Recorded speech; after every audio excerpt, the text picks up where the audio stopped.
Text animation. Text layers, like shape layers, also have their own properties and parameters that can be animated. If we unfold our text layer, we'll find two basic property groups, text and transform. Transform is the same as all other types of layers, but when we unfold text, we'll have a few new options to choose from. In the same row as text, we have an animation option that we'll discuss a bit later on in this lesson. Our first property is source text. This corresponds to the words we have on screen, and as you can see, it can be animated. To do so, you need to set up a keyframe and move down the timeline. Then double-click on the text and type another word. Now, if we play the animation, you'll see the text changes when the time indicator passes the second keyframe. You might have noticed that this particular keyframe is a square. This is a hold keyframe, and it is used for values that can't be interpolated. The next animation option is path, and it has a drop-down menu that is currently empty. But if I select my text layer and make a mask using the pen tool, you'll now notice that the drop-down menu shows the mask I created. If I select it, my text will follow the shape of that mask. If we animate the mask path and play our animation, you'll see the text follows this animation path too. Also, by selecting a mask path option, we automatically enable parameters for the path in our text layer. All of them help us change the orientation and placement of the text on this mask path. Let's leave the More Options group for now until we learn about the animation parameters we can add to our text layer first.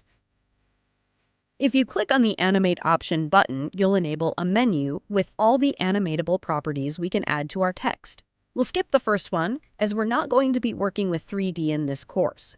The next group lets us add the transform options we all know and love by now, but these work differently if we add them here.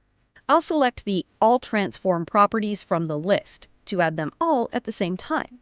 And as you can see, they were added under the Animator 1 group and in the subgroup Range Selector. If I move around the properties, you'll see that they are altering the characters in the text. I'll modify some of the values and then go back to the More Options group to further explain the only property you'll probably make use of, the anchor point grouping option. By default, it is set to character. If I click on the drop-down menu, you'll see that we also have the word, line, and all options available. If I change any of these, you'll see the transformation values will be applied to entire words, the lines of text, or to the entire text if I have a paragraph. This means that this option will help us choose what part of the text we want to animate. Let's set it back to character for now. Now let's look at the Range Selector. If we unfold it, you'll see that we have a few more parameters available here. The start, end, and offset parameters will help us transition in and out from our original untransformed text to the one with the modified values. Here we can easily animate them by adding some keyframes. Under the Advanced group, we have more options that will help us refine how this transition is made between the start and end keyframes. The only value I would recommend modifying, if needed, is the Based On parameter. This changes how the transition will happen either by characters excluding spaces, words, or lines.